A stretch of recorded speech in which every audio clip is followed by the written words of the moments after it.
Button Pusha, Jake Wheatley, we out here again. JPB Independent Media. How you doing today, sir? I'm doing well. How are you? Looking good there, sir. Thank you. I'm trying to keep up with you. I'm trying to be fly. I got on the cool shades. All right, so we're out here.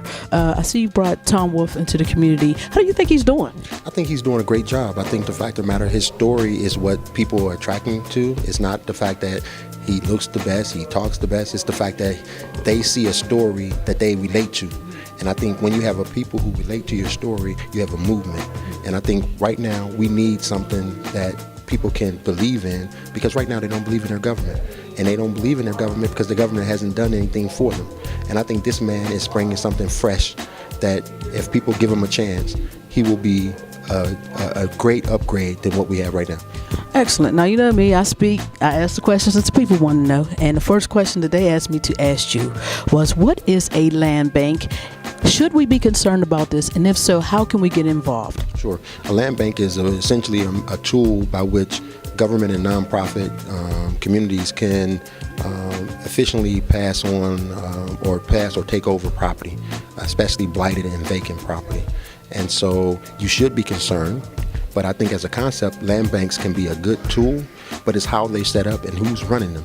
And so I think the communities that are most impacted should be organizing themselves, should be making sure they're a part of the conversation, should be making sure that the land bank and its authority is actually composed of the most impacted areas and neighborhoods.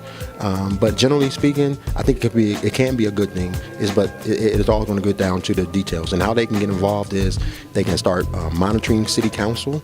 They can make sure that they get on the mailing list so they know when the meetings for this authority that's going to be set up. There are going to be some rules that this authority is going to have to go through.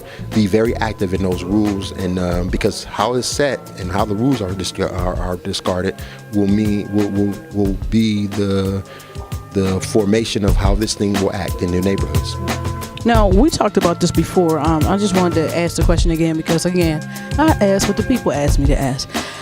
Transportation, especially within the city of Pittsburgh, has seemed to be kind of put on the back burner, even though it's a hot topic when you're looking at the gentrification of the city. The price value for being able to live in the city has increased.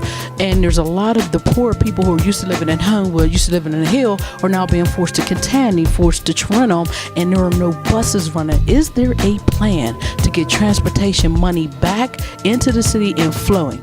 Well, we just passed a $2 billion or more transportation funding bill. The planning takes place at Port Authority and at the Southwestern Planning Commission. Many of us don't even know when those boards and authorities meet. I think the first thing that we have to do is really educate ourselves about whose job it is to make these plans, and then to make sure we understand their meeting schedule. And then we need to be a part of that. We need to go down there, just like we're organizing around land banks, just like we organize around police brutality, we need to organize around transportation. And so there is as far as I know, the planning commissions are planning for it. I just don't know if they have our focus and our interest in mind.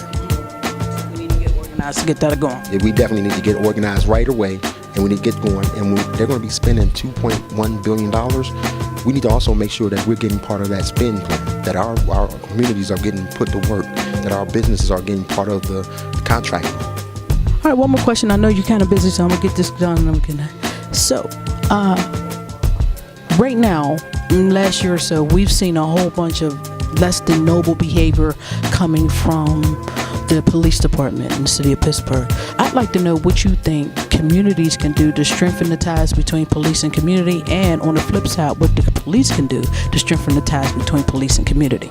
I think we have to respect each other first and foremost. I think we have to understand that we're in it together and we're not separated. I think we have to do things that are we have to recognize that on the police side, they're in a dangerous position, but their position causes them to be sensitive to the fact that at any given moment someone could be taking their life. On our side of things, we need to make sure that we understand that perspective, but they need to understand that we are citizens like anyone else, and they need to treat us first and respect us first, and not assume that we are dangerous and armed and shoot first. And I think part of that is we have to build mechanisms by which we can get to know each other better on a more social level. That's why I'm pushing for police athletic leagues, because socially speaking, we have a lot of our communities are really involved in athletics. Well, what happens if we bring the police and their children, their families to be involved with our athletics, that we get to know each other, so they feel less in danger when they see Shaka, my son, walking up the street, and they say, "Oh, I know Shaka. He played basketball with me on my son in the basketball league." Instead of me trying to address him in a dangerous way, I'm gonna try to address him as a person that I know personally, and I think that's important. And it also would help that the police department and its leadership reflected the diversity of the city. And so there's a lot of work to be done, but we all have to begin with the respect for one another. We have to begin by building bridges, and we have to own up to the fact that there have been mistakes made. That the fact that you had incidents like Jordan, Miles, and Mr. Ford, I mean, these things need to be owned up. We shouldn't cover up. We shouldn't hide from it. We should embrace it and say, look, that's the action of one or two problem police officers. That's not the police department. And so that's where I think we're doing. Shake Wheatley, thank you so much. Button Pusher, y'all know how we do it. Independent media, we ask the questions that the community want to know. May 20th. Vote May 20th. That's right, vote.